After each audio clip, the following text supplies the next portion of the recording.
এই যে 1200, 1300, 1500, 1400 টাকা করে পেঁয়াজ গেছে, এই দামটা আবার কবে পাবে কৃষক?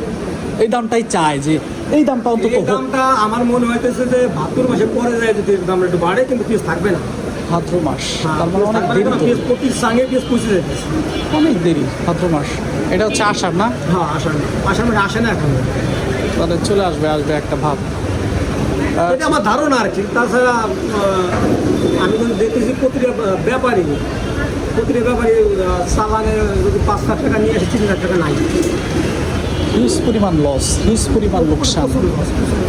অনেকেই যারা বড় বড় ব্যবসায়ী তারা তো আসলে জিমাই পড়ছে। অনেকে দেখা যায় যে এক হাটে আসলে পরের হাটে আসে না। হ্যাঁ, এইভাবে আগে যেরকম প্রত্যেকটা হাট তারা করতো, এখন বেছে বেছে 2-1টা হাট সপ্তাহে করে, আর বাদ বাকি তারা আরেকটা অন্য সমস্যা কাজে। হয়েছে, যেমন মনে করেন যে আমি বানা এখন যদি বাকি ওকে মাল দেয়, তুমি গেলে যদি 20 মণ মাল দিয়ে টাকা দেবে, বাকি ভাই আপনি আগামের টাকা নিয়ে যায়, ওই ব্যাপারে মনে করেন 2 লাখ টাকা লসে আছে, ও 3 হাটে আসে না।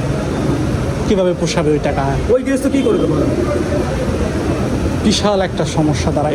একজন মানুষ ঘরে মাল কিনবে, মনে করেন যে তাহলে যদি 1 লাখ টাকা দেয়ও, 800 টাকা দিয়ে যায়, তবু তার করে 100 বস্তা মাল দেবে, 100 বস্তা মাল ঘোরাবার টাকা দেবে মাত্র 1200। 100 বস্তা মাল যে একটা ব্যাপারে দিকে নেই, ঘোরাবার টাকা থাকবে মাত্র 1200 টাকা। সে 1 লাখ টাকা দিয়ে তখন ঘোরা খায়, সে টাকাটা উঠে না।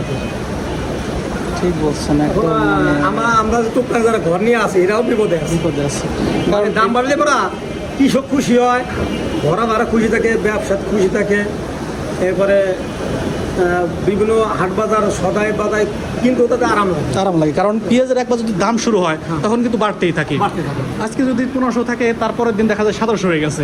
এইভাবে আসলে চলে। কিন্তু এই বছর এমন একটা দাম যে একবার এক হাটে যদি 1300 যায়, পরের হাটে যায় 1000, তার মানে মাইনাস। একটা মাইনাস পরিস্থিতি, মানে প্লাসের কোনো অপশন আসলে দেখা যাচ্ছে না। তো মনে করেন যে গত হাটে আমাদের এখানে পেঁয়াজ আপনার 900 থেকে 1000 গেছে, খুব কম। অন্য আগে কিন্তু 1150 মাল দিয়েছে। হ্যাঁ, তারা বাঁচবে কীভাবে? গতকাল গেছিলাম হচ্ছে ঠ্যানঠেনিয়া, তারপরে যে ওইখানে ওরা সর্বোচ্চ দাম হচ্ছে 1100 টাকা করে পেঁয়াজ আসলে কিনছে। আমি ক্ষুদ্র মানুষ হিসেবে আমার ধারণা আছে, মহেন্দ্র বাজার যে কটা ব্যাপারী আছে, যদি 5 জন ব্যাপারী, 3 জন খুব শিক্ষিত ব্যাপারী। 3 জন শিক্ষিত ব্যাপারী কেমন, ওরা মনে করেন যে কোনো একটা আড়তে কমিশনের মাল দিতেছে, ওদের কোনো লস নেই। লসের ভিতরে কি 1 কোটি টাকার মাল দিছে, ও 75 লাখ টাকা বাকি আছে। ওরা দিব্যি মনে করেন যে বাজার সদাই করে হাট বাজার করে চলে যেতেছে, কিন্তু যারা নিজ খরিদি ব্যবসা করতেছে এরা শেষ হয়ে শেষ। ঠিক আছে, সবার টাকা নেই। আসলে এই পরিস্থিতি আসলে খুবই ঘোলাটে কৃষকের। আমরা প্রতি মাঝে মাঝে আসলে করি।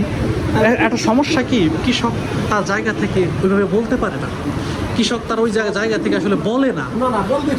একজন বললে হবে না, যদি এক জায়গায় 10 জন বা 20 জন মানুষ বলে, ওটা কিন্তু গুরুত্বপূর্ণ, ওই কথাটা গুরুত্বপূর্ণ। কিন্তু এইভাবে কেউ বলে না। কৃষকের মানে বাংলাদেশের সব বিভিন্ন জায়গার জোট আছে, কিন্তু কৃষকের কোনো জোট নাই। কৃষকের জোট থাকলে সেটা নামে জোট, কিন্তু এটা কোনো কামে না। কৃষকের এই যে ন্যায্য মূল্য দেখেন, বিভিন্ন দপ্তরে তারা যদি তাদের চাকরির যদি বেতন বাড়াইতে হয়, তারা কিন্তু আন্দোলনে নেমে পড়ে যে আমার বেতন বাড়াইতে হবে। সরকার এটা বিবেচনা করে বেতন বাড়ায় দেয়, কিন্তু কৃষকের এই ধরনের কোনো ভূমিকা আসলে আমরা দেখি না, যে আমাদের মালের ন্যায্য মূল্য আমরা চাই। এখানে কোনো আন্দোলন কি মারামারি কাটাকাটি কিচ্ছু না। এক জায়গায় 20 জন দাঁড়াইয়া প্রশাসনের কাছে বলবে যে আমরা আমাদের মালের ন্যায্য মূল্য চাই, এটা আমরা পাবো, এটা আমাকে দিতে হবে। কারণ এদেশের বাংলাদেশের মেন ভূমিকায় কিন্তু কৃষক ফলাইলেই এই যে চাকরিজীবী যারা, তাদের পেটে ভাত যায়, এটা বাস্তবতা। এই যে সাজায় গোছায় যে তাদের একটা দাবি আছে, এটা বলবে, এই কথাটা যদি একটা মানুষ বলতো, কিছু মানুষ নিয়ে, ওটা সব থেকে গুরুত্বপূর্ণ ছিল। কিন্তু এইভাবে আমরা আসলে পাই না, যার কারণে আমরাও আসলে কৃষককে বলি, কিন্তু কৃষক আসলে পারে না। চাকরিজীবী যারা আছে, তারা এখন বেতন যদি বাড়াইতে হয়, কৃষক ন্যায্য মূল্য পাইতে হবে। এই জন্যই তো আপনারা বলছিলাম যে না পায় টাকা, ওই চাকরিজীবী টাকা পাবে না। কৃষক তো তার জায়গা থেকে দাবি বলতে পারতেছে না। এদেশের মানুষের ন্যায্য অধিকার পাইতে হলে রাস্তায় দাঁড়াইতে হবে।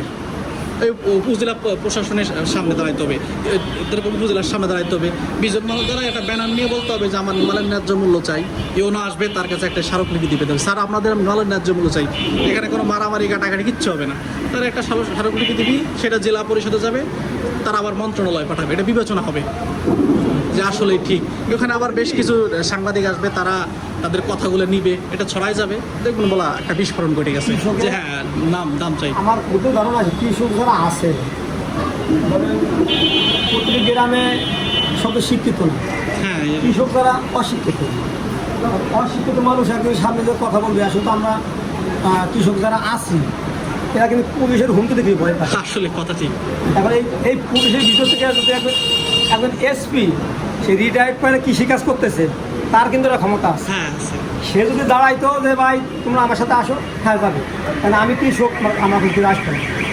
এটা ঠিক কথা, যে এই জন্যই সরকারও যদি কিছু বলতেছিলাম করে কৃষক যদি তাকাইয়া, নিজ দায়িত্ব নিয়ে, হ্যাঁ তাহলে সেই ক্ষেত্রে কিছু হবে। তাছাড়া কৃষকের হওয়াটা আসলে খুব কৃষকের কি আহামরি দামের দরকার নাই। না, আবার কাঁচা সময় 1000 একটু শুকাই গেলে 1200 থাকলে মানুষের কাছে না, যথেষ্ট। না, না, না। তো 2025 দরকার নেই, একবার 2025 হবে, আবার 700 হবে, কোনো দরকার নেই। 1000-1200 থাকলে মোটামুটি যে চলে কিনে যায়। খাবে তারও যাতে একটা স্বস্তির হ্যাঁ। জায়গা থাকে, আর যে বিক্রি করবে তার মনটাও যাতে ভালো থাকে, সবার দিক বিবেচনা করে কৃষকের যদি একটা দাম পায়, তাহলে এটাই আসলে ঠিক আছে। ধন্যবাদ আপনাকে, আচ্ছা। শুনলাম, অনেক কথাই বললাম, ঠিক আছে। না সমস্যা নাই, আপনার আপনার দাবি আপনি বলতে পারবেন না, সবাই সবার জায়গায় দাবি দাবি বলবে, এখানে তো অযুক্তিকার কোনো কিছু নাই। ঠিক আছে, ধন্যবাদ।